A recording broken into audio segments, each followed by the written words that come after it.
would be complete. Now, I know that part of the reason why I'm in this passage today is because of the aspect of fellowship. And, you know, the coronavirus has obviously impacted our culture and society greatly. And I want to talk about that for just a minute because that's impacted our ability to have fellowship. And, you know, this has gone on now for 7 weeks, going on almost 2 months. And it's really been fascinating to observe what's going on in our own culture and society, what's going on in politics and different things. And, you know, the bottom line is we got to look at this kind of, I don't know, and maybe in a more objective way. I know we're getting information from a lot of places, and sadly some of that information is incorrect or it's outright lies, but it's still being used to mold and to shape our attitude about all this stuff. And I think the bottom line is when you examine history a little bit and look at some of the influenza-type viruses that have come through our nation and our world really on an annual basis, the influenza-type viruses are a historically annual type of an event. And I'm well aware of Romans chapter 13 that describes that we're supposed to be submitted to the authorities that are set over us. I'm very familiar with that passage. And up to this point, we have been submitted as a church, and I think as a culture for the most part. We've yielded to the authorities. Initially, there were a number of unknowns about all this. You know, how it was transmitted, and you know how contagious it was, and all those different kinds of things. And so there were a lot of unknowns, and people were kind of scared. And I think that the news media was really helping out with that. But the numbers have never actually supported the actions that our government has taken. You know, the Bible describes quarantining those who are sick to protect those who aren't. But what we have done is we've done the opposite. We've quarantined everybody, and that doesn't make sense. And so we've taken to quarantining everybody. And so I'm going to go through some numbers, and I want you to pay particular attention and think about this for just a minute.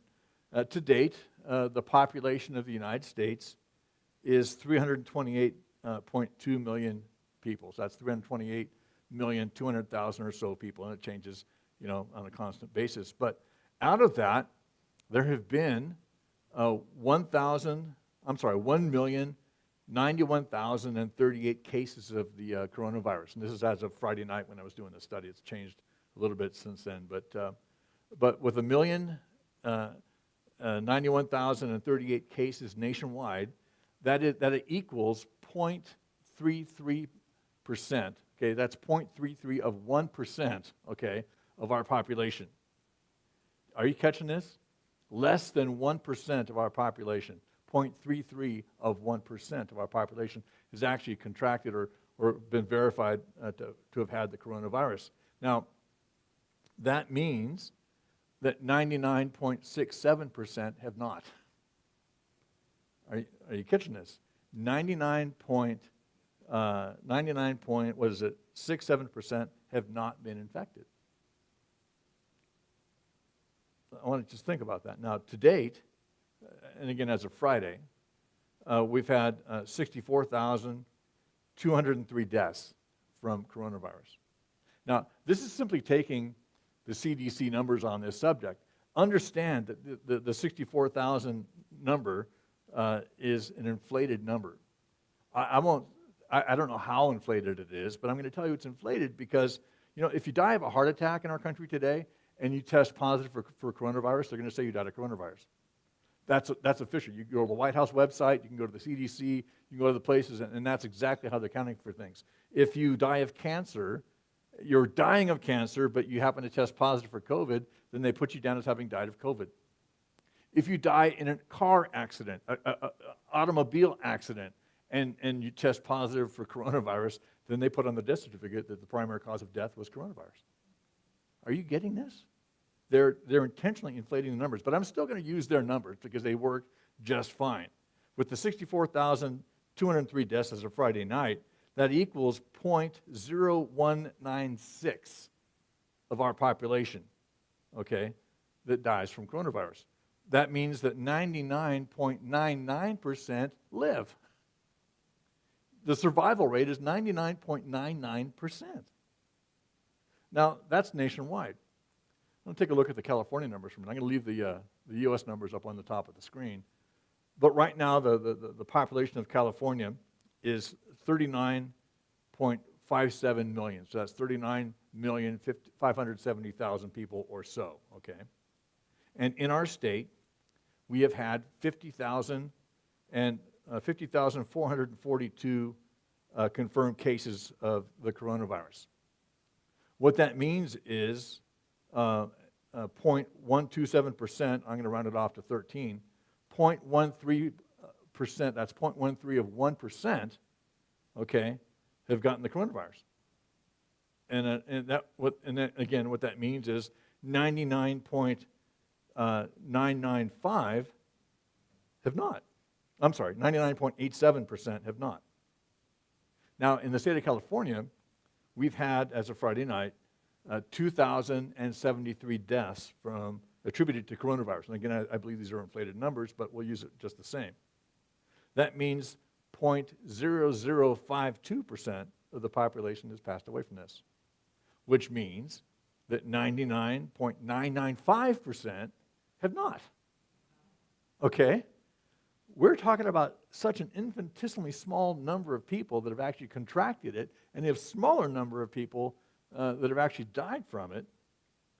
It's a fraction of 1%. And because of that, we've closed down our entire country and our economy and shut churches down and all these different kinds of things. It doesn't make sense. Okay? Now, let's look at Lassen County for a moment. Here's the California stats, still up there. You can kind of write those down. The population of Lassen County is 30,573 people. 30,573 people.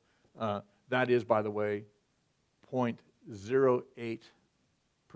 That's 0.08 of 1% of our state. That's why we don't have much of a voice in Sacramento. But we've had 0 cases confirmed and 0 deaths. And because of that, you can't go to the courthouse to get a hamburger, and you can't go to other places, to sit and dine. You can't go to Starbucks and get coffee. Okay? No cases, no deaths. What's happening defies logic. Okay? And what that means is, in our county anyway, for the time being, no cases, no deaths. That means 100% of us are alive. Okay? And but I want to encourage you. Look both ways before you cross the street. When you drive your car, put on your seatbelt. Okay? Don't go down the street and eat rocks. Don't lick the doorknobs on places that you go into. Wash your hands a lot, because there are lots of other ways to die. Okay? There's been 2 or 3 or 4 fatalities on Main Street. So maybe we should close down Main Street till people figure out how to cross the street. How many people have died in car accidents, but we're still driving cars? The actions they're taking don't match the numbers, folks. And on top of that, the nationwide and statewide, the infection rates and the death rate all appear to be tapering off greatly. And sadly, even though 65,000 or so people so far have died from the coronavirus, and again, I think these are inflated numbers, this is on par with a typical flu season. We've lost between 18 and 80,000 people, depending on the year that you look at. You go back and look at those numbers. And so we are on par for maybe an above average or average, I'm not sure which, flu season anyway. And compare that to how many babies we abort every year that we murder. If people dying is such a big thing, why don't we stop that? Look at the number of people that are getting cancer and dying from that, and heart attacks, and on it goes. It dwarfs these numbers. And anyway, this is not a medical emergency. This is a created and contrived political and economic fraud. And our county has not had a single confirmed case, and no one has died in our county. And again, this is a contrived fraud being foisted upon the American people and being foisted upon us. And they're using it as a pretext to keep the churches, amongst others, from meeting. And it's wrong.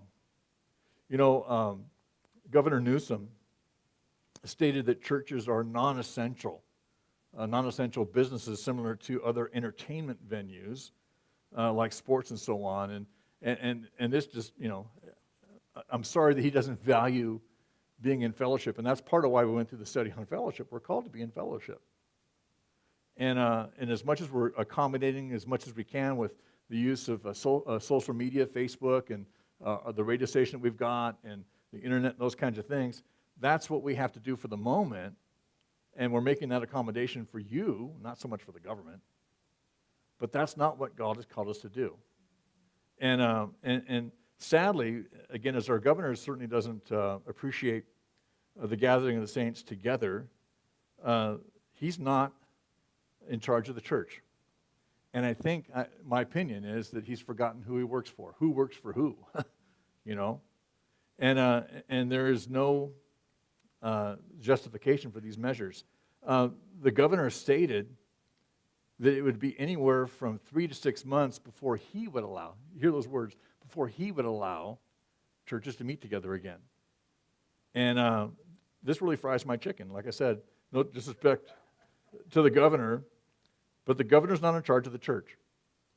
Jesus is. And his word is very clear on what he's called us to do. And don't get me wrong. I mean, I am passionate about this, but I don't want to get all militant and stuff. Maybe not yet. But in my opinion, there's no justification for these absurd measures and what appears to be a deliberate attempt to keep churches from gathering in fellowship according to our deeply held biblical beliefs. Biblical beliefs, by the way, that are guaranteed and protected by the First Amendment of our Constitution, which, as far as I know, has not been suspended. We're not under martial law. And so I don't understand even where they get the authority to do the things they're saying, but we answer to a much higher authority, and I don't believe that it's within the state's authority to keep the church from gathering together as the Bible's called us to. In light of that, effective this coming Wednesday and the following Sunday, which is the 10th, Mother's Day, we are opening up our church and gathering as we have in the past. And I strongly encourage you to come to church. Wednesday night, the service is on Sunday morning. We're going to be here. The doors are going to be open, and we're looking forward to worshiping with you. Now, as always, we need to exercise common sense. If you're sick, stay home. If your kids are sick, keep them home. If you're particularly vulnerable or susceptible, then consider and pray whether you personally should attend or not. But you know what? That's nothing new. 6 months ago, a year ago, I would have told you, if you're sick, stay home. I'm amazed at people that will come to church, like, I've got a fever, but I've got to be there. Like, no. You can stay home and listen on the radio or, watch on Facebook, and then when you're feeling better, come back to church. If your kids have green snot running down their faces, it's probably good to keep them home. That's been common sense for a long time. We've got a crew that cleans the church, volunteers, and we sanitize the surfaces. We've been doing that for years, because we don't want to pass stuff around. And so all those same things still apply, all right? And it's kind of funny. There are a few people in our fellowship today that are here, and I only say that because a couple of them, at least, and myself included, are in that susceptible, vulnerable group that's like, I'm so worried about it. Again, remember the numbers. I left them on the board, for a reason. I would heartily encourage you not to give in to the fear-mongering and the disinformation that's happening across our country statewide.